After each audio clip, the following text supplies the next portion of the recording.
Muy buenas tardes a todos.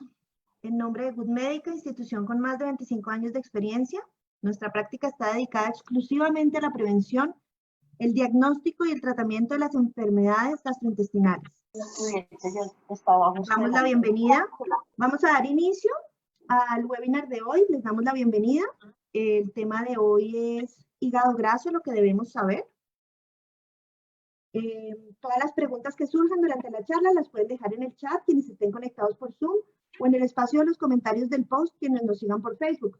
Las recopilaremos y al final tendremos una sesión de preguntas que será moderada por la doctora Adriana Bonilla, gerente médica de nuestra institución. Agradecemos cerrar micrófonos y tengo el gusto de presentar al doctor Sergio Delgado, gastroenterólogo de nuestra unidad del Instituto Good Médica en Bogotá. El doctor Delgado es especialista en gastroenterología y endoscopia digestiva de la Universidad Militar Nueva Granada. Es especialista en epidemiología clínica de la Universidad Industrial de Santander. Especialista en medicina interna de la Universidad Industrial de Santander. Y médico cirujano también de la Universidad Industrial de Santander. Doctor, buenas tardes. Bienvenido. Adelante. Muchísimas gracias. Buenas tardes. Para mí es un honor y un gusto estar pudiéndolos acompañar en esta tarde, compartiéndole algo de mi experiencia frente a un tema que ha sido escogido por ustedes y me merece el más profundo agradecimiento a todos mis pacientes y al público en general. Como Mónica les comentó, vamos a dar inicio al webinar de hígado graso, lo que todos debemos saber al respecto.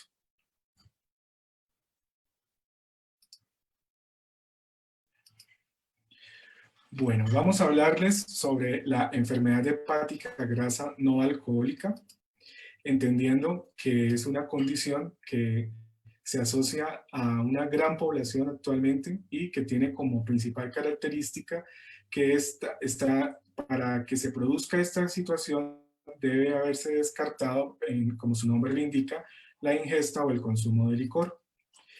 Genera muchísimos interrogantes y es un gran motivo de consulta en la atención primaria, tanto del médico general, los médicos especialistas. Los objetivos que pretendo llevar a cabo en los siguientes minutos que ustedes me permitan acompañarlos son los siguientes. Quiero definirles el concepto de enfermedad hepática grasa no alcohólica, presentarles las diferentes formas de la enfermedad, cuáles son sus diferencias, vamos a identificar las principales causas o las condiciones que se encuentran asociadas a tener un hígado grasoso y les voy a presentar alternativas para hacer su diagnóstico y las herramientas que contamos actualmente para el tratamiento de esta situación. ¿Qué quiere decir tener el hígado graso? Entonces, cuando decimos que tenemos el hígado graso, hablamos de que tenemos un depósito anormal de grasa que puede o no producir inflamación hepática. Como se pueden dar cuenta, esto es un marco de referencia de lo que sería un hígado graso, como una superficie roja brillante de un peso específico, y un hígado grasoso donde pierde estas características físicas y básicamente puede aumentarse de tamaño y puede tener algún cambio en el color. Si yo les digo que hay un depósito anormal, quiere decir que debe haber una condición de normalidad, ¿verdad? Entonces quiero recordarles que para poder hacer el diagnóstico de hígado grasoso, lo primero que tenemos que hacer es descartar un consumo de licor, que siempre lo subestimamos, tanto nosotros los hombres como las señoras, las infecciones por los virus que pueden producir acumulación de grasa en el hígado, las enfermedades autoinmunes, el consumo de medicamentos, herbolaria y enfermedades heredadas y un fenómeno que vemos con relativa frecuencia como es la malnutrición, entendiéndose por el consumo de cantidades excesivamente mínimas que mantienen a nuestro organismo en un periodo de ayuno permanente. Cuando hemos descartado todas estas situaciones, podemos hablar de que estamos frente a un hígado graso. Quise hacer mención sobre estas dos referencias porque realmente hacen parte del diagnóstico diferencial de todos nuestros colegas, que es la ingesta de licor y el consumo de medicamentos. hasta el punto que me permitiría decir que son las principales causas de acumulación de grasa actualmente en nuestro medio. Como les estaba comentando, el hígado representa aproximadamente el 20% del peso de nuestros pacientes, de las personas. Es decir, un paciente de 70 kilos tendría un peso de un hígado aproximado de 1,4 kilogramos. Esto es importante que lo tengan en cuenta porque es un motivo de consulta muy frecuente que llena de inquietud y preocupación a los pacientes cuando se les informan en las ecografías que su hígado tiene un tamaño o un volumen grande. Recuerden que la anatomía de nuestro cuerpo corresponde a nuestra fisonomía. Las personas grandes tienen hígados grandes, las personas con sobrepeso tienen hígados con mayor peso y no existe una norma en general para que lo pueda definir.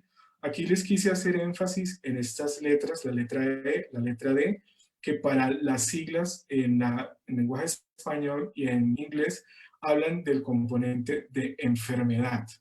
Entonces, la enfermedad hepática grasa no alcohólica está formada por un espectro de enfermedad que va desde la acumulación de grasa, lo que permite llamar hígado grasoso, o esteatosis, o en sus siglas en inglés, non-alcoholic fatty liver.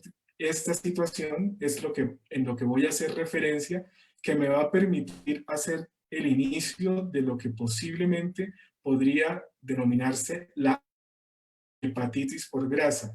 En esta parte del espectro de la enfermedad, en esta zona, la zona roja, es cuando estamos hablando de una alteración estructural del hígado que se produce por la inflamación. Esto, como ustedes lo saben, se denomina hepatitis.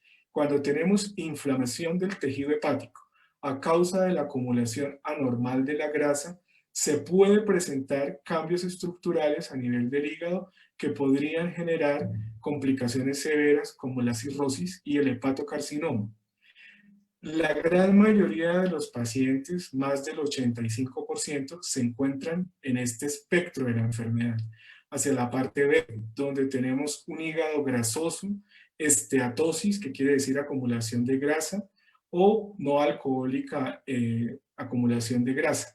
Estos pacientes, que son el 85% de nuestros pacientes, no van a desarrollar este espectro de la enfermedad incluso sin el tratamiento. Para mí es importante hacerles énfasis en esta situación porque a pesar que nuestro objetivo primario como médicos es ofrecerle una alternativa terapéutica al paciente, pues quiero darles el mensaje de que la gran mayoría de los pacientes pues van a tener esta condición de benignidad actualmente y que no van a pasar a esta situación que es la hepatitis por grasa, que posteriormente vamos a hablar al respecto. Bueno, el hígado graso simple, entendido como esteatosis o acumulación anormal del contenido graso en el hígado, ha venido creciendo paulatinamente en las últimas 4 décadas, pues hace parte de un aumento poblacional de forma invariable en todas las poblaciones del mundo. Estamos viendo hígados grasosos, se diagnostican a partir de los 40 a 50 años de la vida y hemos visto que las representaciones en sociedades donde se encuentran múltiples etnias, múltiples culturas que comparten el mismo medio ambiente, vemos cómo la acumulación anormal de grasa en el hígado se ve más frecuentemente en latinoamericanos. Y en segundo lugar, en la población caucásica o de raza blanca y en una menor proporción en afroamericanos. Esto es bien interesante porque, como les digo, estas personas comparten un mismo medio ambiente.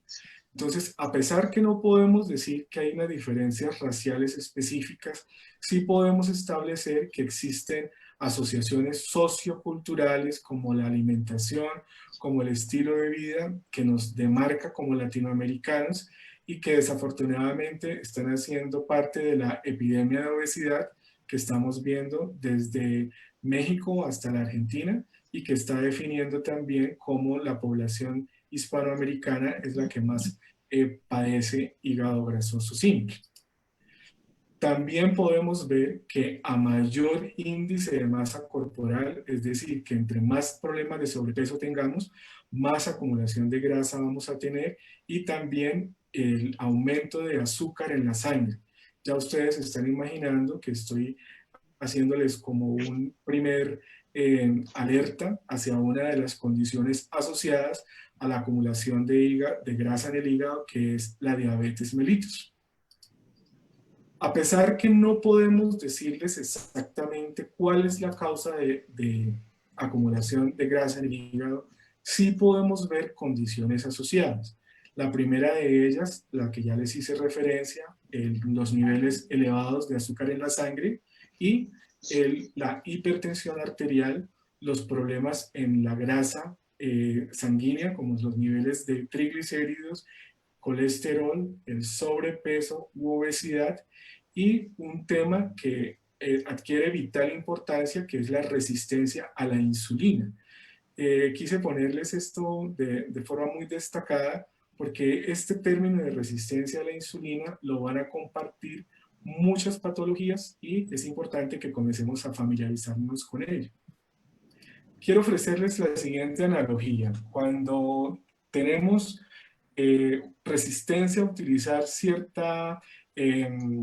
cierto condimento en nuestra casa, es porque creemos que no lo necesita o porque realmente no está siendo usado en exceso.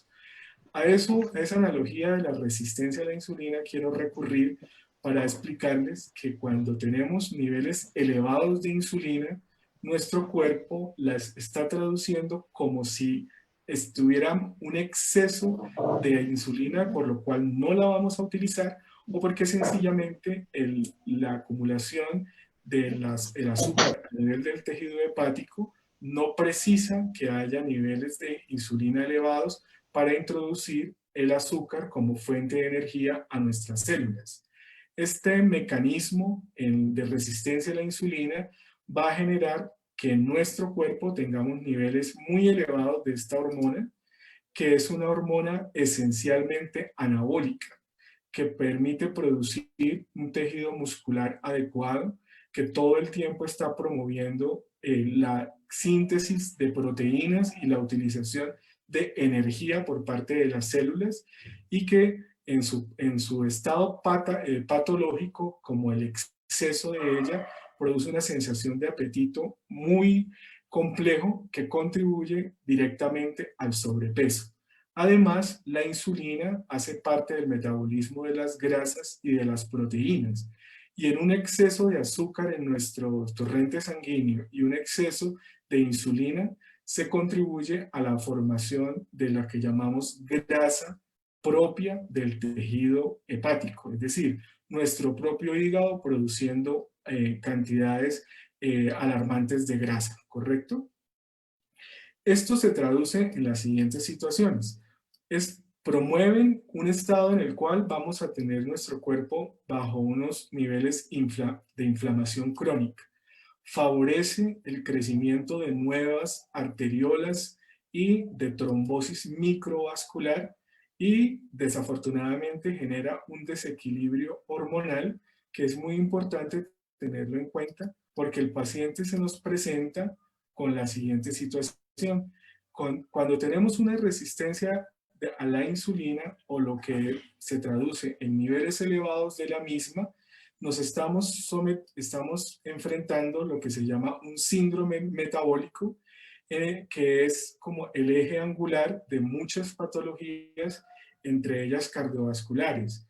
Hacer el diagnóstico de síndrome metabólico requiere que el profesional haga un examen físico básico, una evaluación paraclínica básica, como la estamos viendo, y ya estamos autorizados para que en cualquier nivel de atención, las pacientes que tengan síndrome de ovario poliquístico, los pacientes que tengan hígado grasoso o que tengan apnea de sueño, sean candidatos para hacerles estudios frente a un síndrome metabólico, que se definiría con un perímetro abdominal en los hombres de 102 centímetros, en las mujeres 88 centímetros, niveles de triglicéridos mayores a 150 miligramos miligramos por decilitro, colesterol HDL de alta densidad, o como dicen nuestros pacientes, bueno, menor de 40 miligramos por decilitro en los caballeros y menor de 60 miligramos por decilitro en nuestras pacientes, y tener niveles de tensión arterial por encima de 130/85, sumado a una glicemia mayor a 100 miligramos por decilitro, que es lo que llamamos glicemia alterada en ayunas. Estas condiciones son las que tenemos presente cuando le vamos a decir a un paciente que tiene un síndrome metabólico. Y como les comento, si alguno de sus familiares o ustedes mismos padece ovario poliquístico, hígado graso, apnea de sueño, es candidato para hacer un diagnóstico de síndrome metabólico. El síndrome metabólico está relacionado con el aumento de infartos cardíacos, con el aumento de enfermedad cerebrovascular o trombosis cerebrales, y directamente está relacionado con un aumento en la mortalidad de nuestros pacientes. Por lo tanto, es nuestra obligación identificarlo y iniciar tratamiento lo más pronto posible para poder disminuir estos desenlaces que les estoy comentando en un momento. ¿Cómo se presenta un paciente con un síndrome metabólico dentro de los que hace parte la acumulación anormal de grasa en el hígado? Se puede presentar como un paciente con alto riesgo cardiovascular, pacientes con sobrepeso, enfermedad hepática grasa no alcohólica, que es lo que estoy comentando, paciente con diabetes tipo 2, el aumento de riesgo vascular, la apnea de sueño, sobrepeso y obesidad. Este círculo vicioso realmente es bidireccional. No hemos podido resolver qué condiciones pueden llevar directamente a estas situaciones, pero lo que sí sabemos es que pueden ir en ambas vías. Los pacientes que no tienen un adecuado descanso en su noche o que padecen apnea del sueño, sintetizan unos factores similares a la insulina y a tejidos, a hormonas de crecimiento que pueden favorecer o dificultar que el paciente pierda de peso de forma adecuada. Lo mismo, un paciente con obesidad tiene las características clínicas suficientes para que tenga un componente obstructivo que pueda producir apnea de sueño. La apnea de sueño es un factor de riesgo comprobado para riesgo cardiovascular. Usualmente los pacientes que padecen apnea de sueño también tienen sedentarismo, y esto promueve el alto riesgo cardiovascular y cerebrovascular, y todo comienza a verse como un círculo vicioso bidireccional. El paciente que tiene enfermedad hepática grasa no alcohólica usualmente tiene sobrepeso, sedentarismo y resistencia a la insulina, que son condiciones que se asocian a la diabetes mellitus tipo 2, y de esta forma contribuye nuevamente al desarrollo de mayor riesgo cardiocerebrovascular. Bueno, digamos que uno de los principales objetivos de nuestra plataforma de Tu Salud Digestiva es proveer a nuestros pacientes, a sus familiares, a nuestros seguidores de la información más adecuada, con las herramientas más precisas, para que no se generen inquietudes que no podamos resolver, o que sencillamente generen digamos, malas interpretaciones de las situaciones.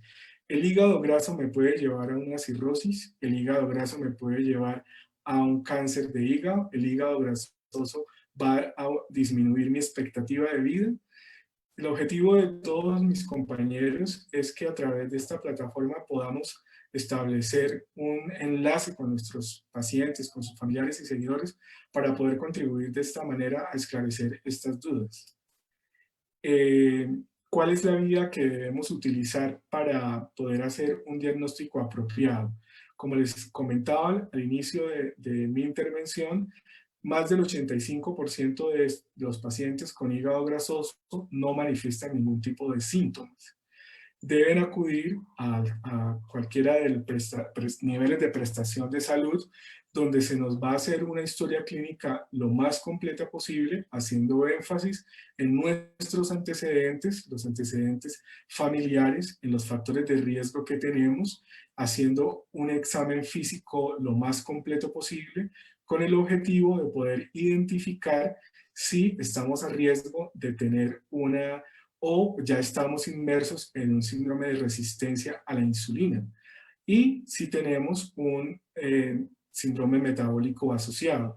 Con el solo examen físico ya podemos decirle al paciente que tenemos la inquietud y necesitamos hacer una confirmación por medio de estudios laboratorios para clínicos básicos y de una intervención imagenológica también básica. Dentro de los antecedentes familiares es importante recordarles que a pesar que la transmisión genética de la diabetes tipo 2 es multifactorial y poligénica, es decir, relacionado a muchos determinantes genéticos, si nuestro familiar, si nuestro padre padece diabetes mellitus, nosotros tenemos un 40% de posibilidades de padecerlas, sobre todo si somos del mismo sexo de nuestro progenitor, del progenitor que se encuentra enfermo. Al examen físico se hace relevancia algunos signos que comienzan a aparecer, como la pigmentación oscura sobre los pliegues, como los que se encuentran a nivel del cuello, a nivel de las axilas, a nivel de la ingle, que se denomina acantosis nigricans. El aumento de la adiposidad visceral, que es el acúmulo anormal de tejido adiposo en la parte central de nuestro cuerpo, que ha permitido que hay personas cuyas extremidades y cuya su morfología se mantenga longilínea, pero el perímetro abdominal supere los 100 centímetros y esta acumulación de grasa a nivel visceral ya está confiriendo un mayor de riesgo y hace parte del diagnóstico del síndrome metabólico. Los laboratorios básicos, pues quiero comentarles que no existe ningún método de diagnóstico específico para hacer un diagnóstico de hígado graso.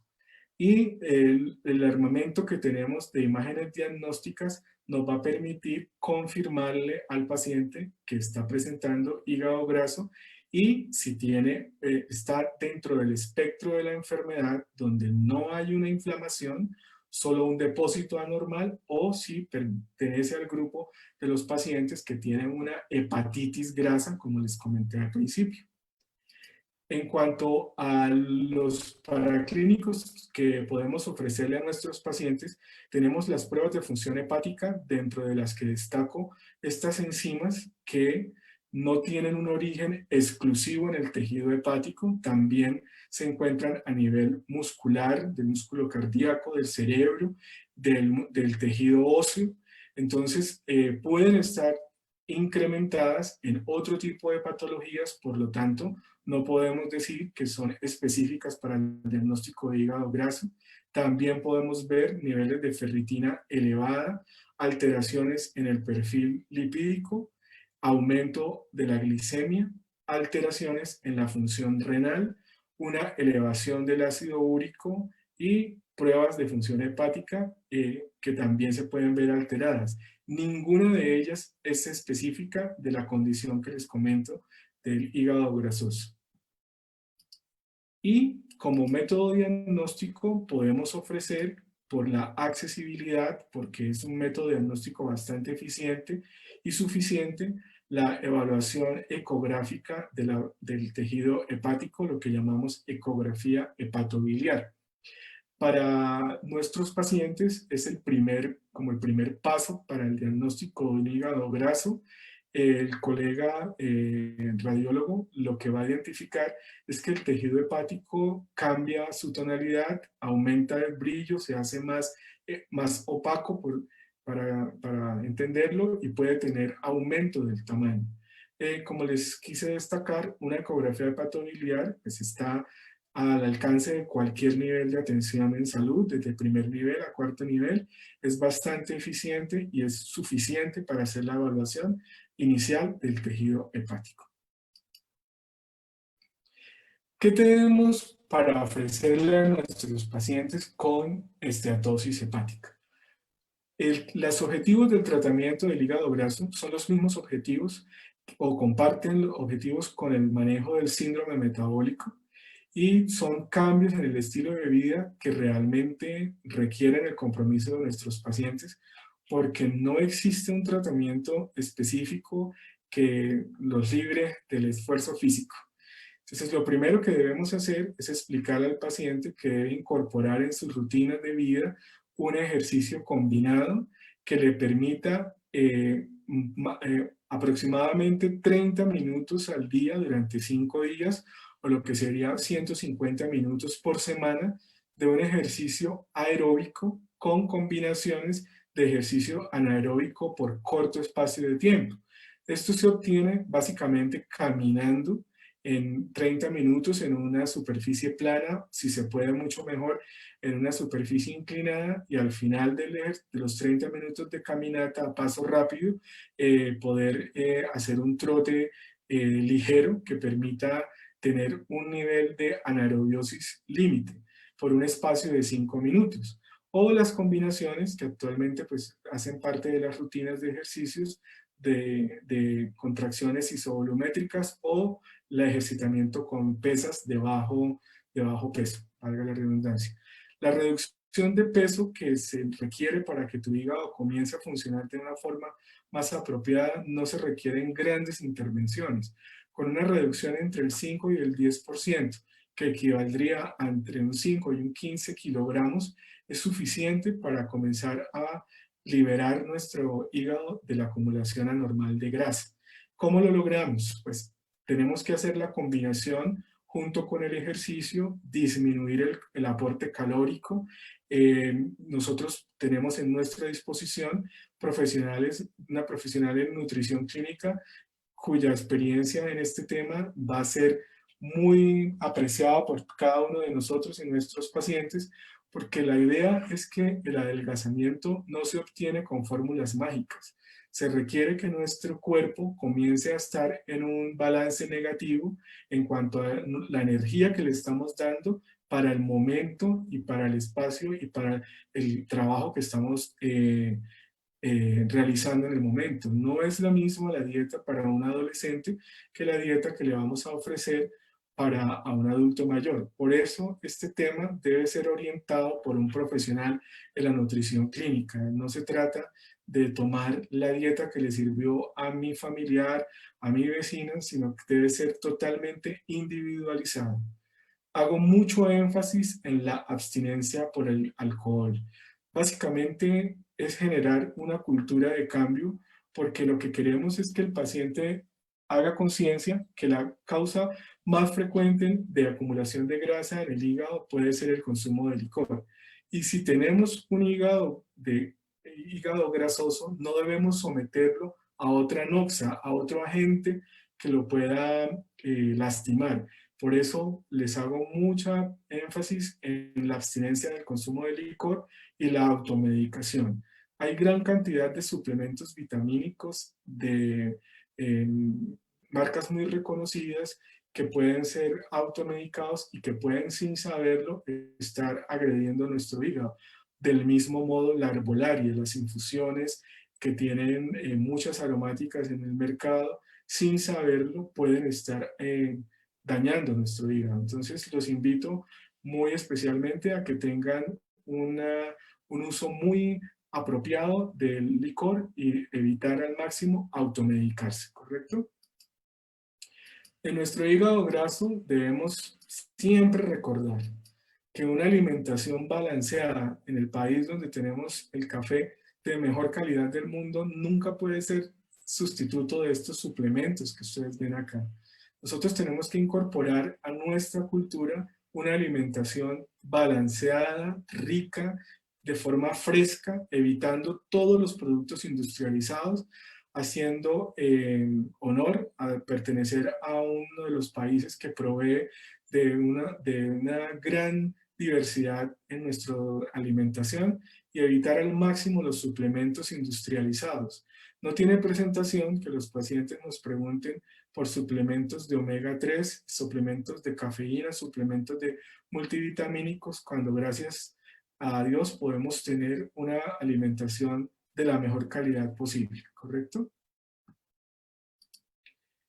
Y actualmente se propende porque se consuma de forma moderada el café, se consuma de forma moderada los pescados, principalmente de mares profundos, las truchas, el atún, los pescados azules que llamamos, y las vitaminas, las frutas con alto contenido en vitamina C, como los cítricos, la guayaba, que son estas combinaciones las que han permitido en grandes estudios poblacionales ver cómo se reduce no solamente la grasa del hígado, sino la grasa en general. Ya para finalizar, quisiera hacer precisión en las siguientes recomendaciones, que no sé si algunos de los que me acompañan habrán podido recibirlas en mi consulta. Lo primero que siempre les he hecho énfasis a los pacientes es que la enfermedad hepática grasa no alcohólica se debe dividir en hígado graso simple o esteatosis simple y hepatitis por grasa, que la mayoría de personas están dentro del espectro de tener un hígado graso sin inflamación, que aún sin intervención no va a producir hepatitis por grasa ni complicaciones de esta, como serían la cirrosis o el hepatocarcinoma o el daño que puede sufrir el hígado. Un hígado graso simple es, sin lugar a dudas, el motivo de consulta más frecuente de anormalidad hepática en todos los niveles de atención, desde medicina general hasta la medicina especializada. El síndrome metabólico es una condición que se encuentra fuertemente asociada a la enfermedad hepática grasa no alcohólica y comparte un factor desencadenante que es la resistencia a la insulina. El objetivo primordial del tratamiento del hígado graso es exactamente el mismo de cuando queremos hacer una reducción en el riesgo cardiovascular de nuestros pacientes. Esta es mi frase de batalla, siempre. El hígado graso simple no es una enfermedad del hígado, sino el reflejo del estado metabólico que tiene el paciente actualmente. Dicho de otra forma, todos los pacientes que tenemos sobrepeso tenemos acumulación grasa en el hígado, pero tener el hígado graso no es exclusivo de los pacientes que tenemos sobrepeso. Entonces, cuando tienes hígado graso, nosotros estamos siempre en la obligación de ir un poco más allá, porque es la manera como se presenta en nuestros pacientes un desorden metabólico, bien sea un aumento de colesterol, triglicéridos o signos clínicos de resistencia a la insulina. Las bases del tratamiento de la acumulación de grasa en el hígado no son otras que las mismas que hacer intervención en el estilo de vida, promover, acabar el sedentarismo, una alimentación balanceada, rica, básica y evitar tanta alimentación industrializada. No existen pruebas de laboratorio específicas que nos permitan decirle qué paciente tiene acumulación hepática grasa en el hígado, y no existen medicamentos específicos para su tratamiento. El tratamiento se basa en la intervención del estilo de vida del individuo.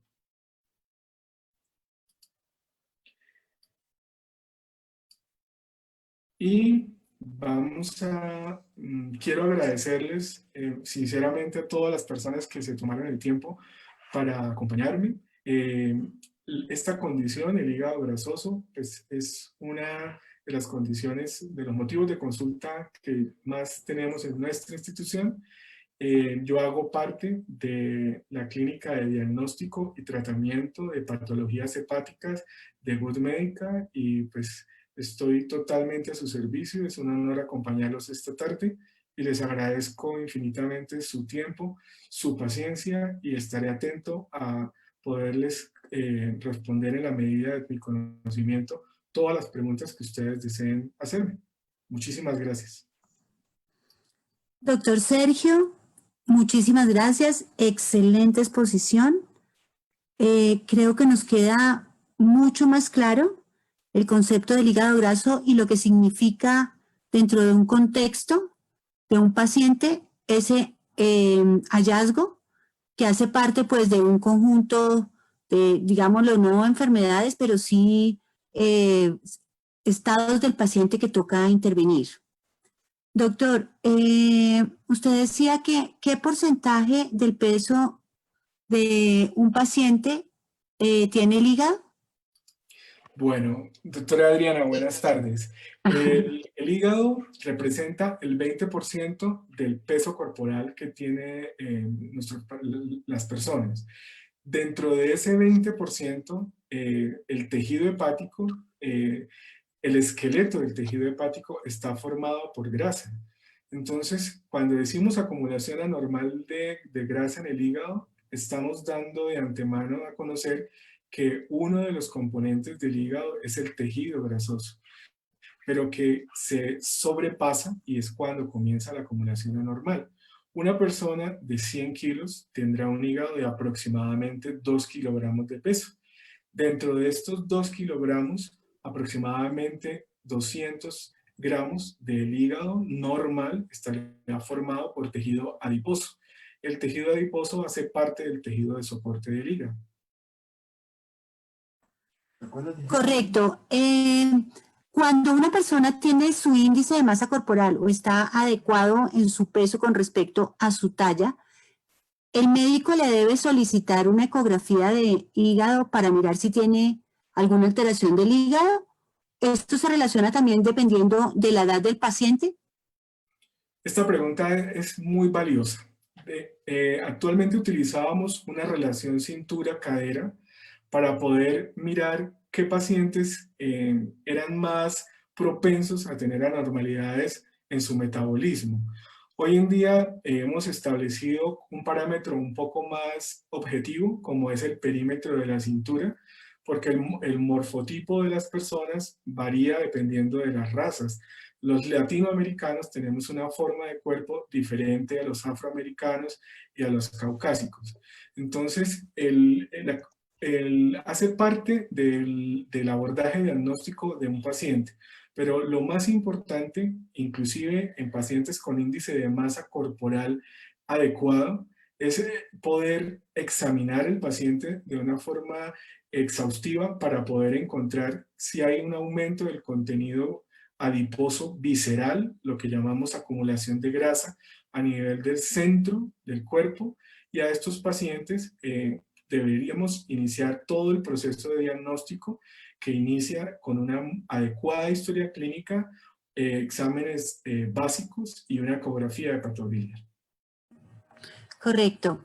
Doctor, y los exámenes de las pruebas de la función hepática, que también nos decía usted que pues esas enzimas están en otras partes del cuerpo, digamos cuando esos exámenes están alterados, también se tiene que solicitar la ecografía hepatobiliar. Correcto. Siempre tenga un perímetro abdominal normal y el índice, sea normal el índice corporal. De masa corporal. De masa corporal. El índice de masa corporal para las personas que nos acompañan es una relación, una proporción entre nuestra talla y nuestro peso. Y tiene unos rangos muy amplios para poder hablar cuando las personas tienen sobrepeso moderado, sobrepeso, obesidad grado 1, grado 2, grado 3, superobeso, y obeso mórbido y superobeso. Pero hay diferentes morfotipos en los que sí podemos ver personas cuyo índice de masa corporal es normal, se encuentra entre 21 y 24, pero comienzan a tener acumulación en el centro de su cuerpo, una acumulación anormal. Las pruebas de función hepática pueden indicar no solamente patologías del hígado, sino dependiendo de la edad que tenga el paciente, arrojarnos información sobre los diferentes orígenes de estas enzimas que se encuentran usualmente en el hígado. No es lo mismo evaluar un adulto mayor a un adolescente. Entonces, mi mensaje es que no hay ninguna prueba que podamos hacer de forma exclusiva. Hace parte de un proceso en general. Y también tiene mucho que ver con la edad del paciente, con el momento en el que se encuentra el paciente y hace parte de las evaluaciones generales que todo paciente debe comenzar a hacerse a partir de los 40 años. Gracias, doctor. ¿Hay drogas que produzcan el hígado graso específicas? Sí. Si recuerdan la tercera diapositiva, les hablaba de que para poder hablar de esteatosis hepática he debido, digamos que hacer un recuento de qué situaciones pueden producir acumulación de grasa en el hígado secundarias. Una de ellas, el uso de alcohol, los medicamentos, específicamente algunos anticonvulsivantes, los anticonceptivos hormonales, algunos corticoides, medicamentos utilizados en base para patologías de manejo de cáncer, pueden producir acumulación de grasa a nivel del hígado en pacientes totalmente delgados, y esta situación no corresponde a una enfermedad hepática grasa no alcohólica, sino a un depósito anormal de grasa secundario al consumo de medicamentos o herbolaria, infusiones herbales o el consumo de licor. El hígado tiene un porcentaje de grasa normal, por decirlo de alguna forma. ¿Qué Correcto. porcentaje de grasa se vuelve anormal? Y cuando se baja de peso, ¿ese porcentaje se normaliza? ¿Podemos volver Bueno, a su estado normal? dentro de las recomendaciones, primero, sí, el hígado tiene una composición de grasa que es normal, y fue lo que les enumeré, es decir, aproximadamente el 10% del contenido del tejido hepático normal está formado por membranas adiposas que hacen parte de la estructura del esqueleto del hígado. Lo normal es que el hígado tenga la dinámica de hacer el recambio de este tejido adiposo sin que se genere acumulaciones anormales de grasa hepática. Cuando les hice referencia a que la resistencia a la insulina la interpretáramos como un ingrediente de una receta que queremos hacer, es porque nuestro hígado interpreta que tenemos exceso de insulina o que no la necesitamos. Y la combinación de niveles altos de insulina y niveles altos de azúcar en el torrente sanguíneo, el hígado las interpreta como la necesidad de formación de ácidos grasos y de mayor acumulación de glucógeno a nivel hepático. Entonces, esta es una condición que se requiere para que el hígado sea engañado, por poner una palabra, y se inicie una síntesis anormal de grasa.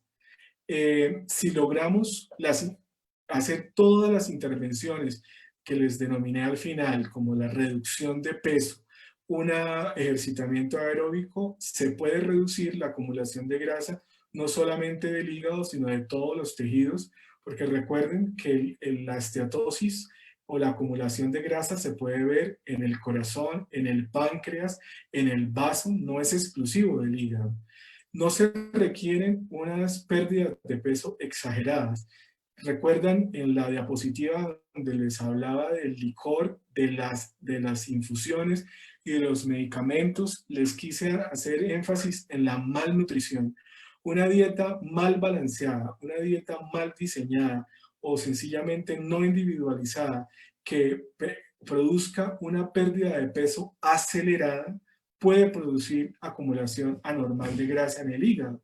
Y estaríamos hablando de una persona con un peso cercano a lo normal o por debajo de lo normal, porque se establece un estado de ayuno permanente y lo vemos en pacientes que propenden por hacer adelgazamientos exagerados en los que el hígado interpreta este ayuno como básicamente la necesidad de comenzar a liberar, digamos que hacer parte de que nuestra grasa sea utilizada como fuente de energía, porque sencillamente no le estamos dando a nuestro cuerpo la fuente de energía.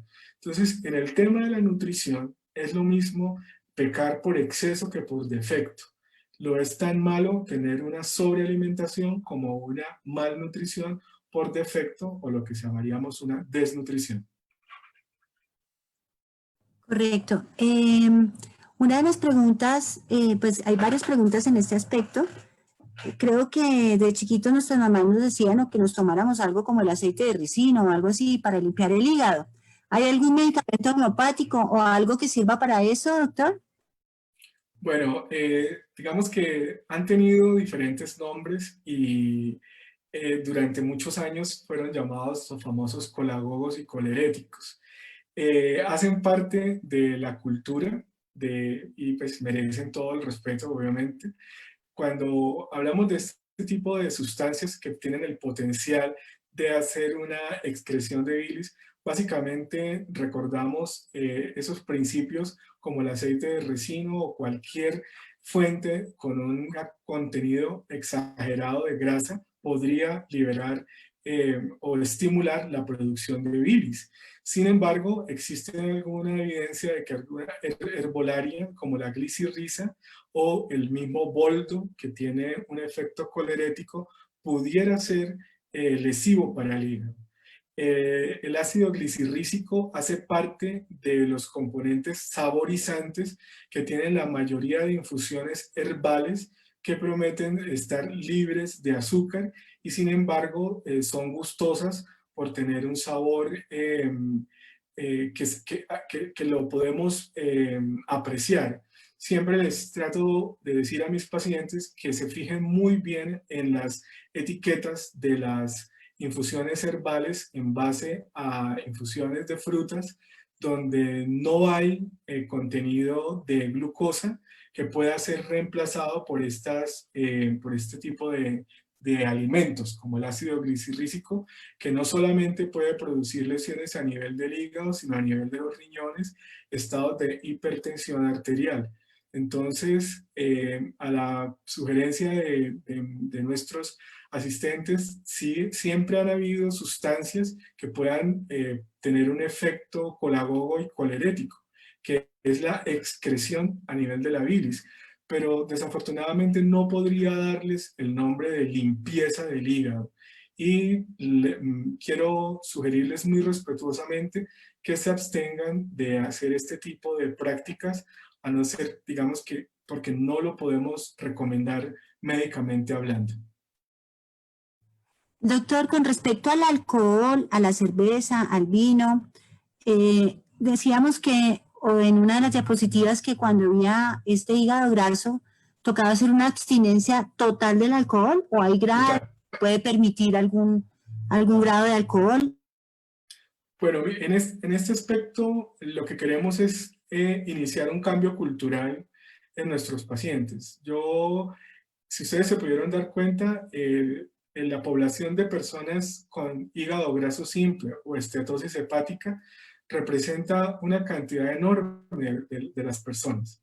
Entonces queremos generar cambios en nuestra conducta de restricción de alcohol para si este paciente comienza a tener inflamación a nivel del tejido hepático, básicamente este cambio en el estilo de vida ya es prohibitivo, totalmente prohibitivo. Entonces, lo que yo trato de decirle a los pacientes con hígados grasos es que se generen todos estos cambios que son de hábitos de vida saludables, incluido la ingestión de alimentos totalmente cocidos, la higiene alimentaria. Si yo tengo un hígado que se encuentra frente a una noxa o frente a está manifestando una respuesta anormal, no tengo por qué someterlo a una gastroenteritis infecciosa, a consumir medicina natural que pudiera generar daño a nivel hepático, o lo mismo pasa con los medicamentos. Cuando tenemos pacientes que toman muchísimos medicamentos, respetuosamente informarles a sus médicos tratantes que hay medicamentos que pueden contribuir al depósito anormal de grasa en el hígado. Así que la respuesta que yo les puedo dar al respecto es que un paciente que tiene esteatosis simple ya tiene que comenzar a generar cambios en su estilo de vida, dentro de los que está el consumo muy responsable de licor. Todos sabemos que el licor, como el vino tinto, puede inclusive mejorar el riesgo cardiovascular, y no está en mi intención decir que no pueden consumir, ni siquiera brindar en una ocasión especial. Yo, para el paciente que tiene hígado graso simple, en el que no hay inflamación hepática, les sugiero respetuosamente un consumo muy prudente de licor, prudente en cuanto a cantidad y prudente en cuanto al periodo de tiempo. Pero si ya comienzo a ver que el paciente tiene hígado inflamado, la abstinencia es total. Si tenemos que tomar esta determinación, hay que hacerlo porque definitivamente impacta sobre la salud hepática hacia el futuro. Con respecto a la cafeína, ¿qué es un consumo moderado? Sí, el consumo moderado de cafeína aproximadamente son 60 gramos al día. Se recomienda, Colombia está dentro de los países que tienen un promedio moderado de consumo de cafeína, y no somos de los países que consumimos más cafeína, y tratamos de no fortalecerlo, sino sencillamente no lo prohibimos. Las personas pueden tomar 60 gramos de cafeína al día, lo que representarían 2 tazas aproximadamente de consumo al día. Si no lo estimulamos, pero en ningún momento se prohíbe. Perfecto. Acá hay otra pregunta con respecto, habíamos hablado de que la baja de peso repentino y rápido podría también ocasionar el hígado graso, ya el doctor lo explicó. Correcto. Pero la boca amarga, el mal aliento y lo que hemos hablado alguna vez en alguno de nuestros webinars con la dispepsia, ¿se relacionan algo con el hígado graso? Es una, digamos, y hace parte del mismo respeto que tengo por mis pacientes. Muchos pacientes atribuyen la halitosis, el mal aliento, a tener problemas hepáticos, y merecen toda nuestra atención, porque la halitosis es mucho más que una queja estética. Merece una evaluación completa desde el punto de vista digestivo, desde el punto de vista otorrinolaringológico y odontológico. Entonces, no puedo decirles que una halitosis pueda tener un equivalente a una alteración en la función hepática. Los pacientes con patologías hepáticas avanzadas, los pacientes con patologías digestivas avanzadas, tienen un tipo especial de aliento, pero la halitosis como tal no es un indicativo de que tu hígado esté funcionando anormalmente. ¿El hígado graso puede ser tratado por cualquier especialidad? ¿Hay alguna especialidad que nos recomiende para esto? El hígado grasoso simple, como les comentaba, hace parte de los diagnósticos más frecuentes a nivel de la atención primaria en salud. Hacer un diagnóstico de hígado grasoso requiere hacer diagnóstico diferencial. Este diagnóstico diferencial lo puede hacer un especialista en medicina familiar, un especialista en medicina interna, un gastroenterólogo, un médico general. Yo trato de responder esa pregunta siempre de la siguiente manera: cualquier profesional de la salud tiene las bases para poder hacer un adecuado diagnóstico. Sin embargo, muchos pacientes se salen de lo cotidiano, y ahí es donde comenzamos a hacer partícipes del proceso diagnóstico las especialidades. Pero para hacer un diagnóstico de hígado graso simple, una buena evaluación por médico de atención primaria la podría hacer. En el diagnóstico diferencial, si el médico de atención primaria lo considera, puede llamar al concurso a los especialistas en medicina familiar, medicina interna, y ellos a su vez a los que somos especialistas en el aparato digestivo. Pero inicialmente el abordaje lo puede hacer un médico de atención primaria.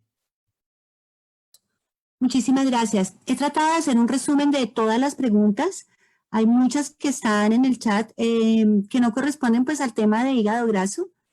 y otras que han sido respondidas a través de la charla y de las respuestas que ya nos han dado.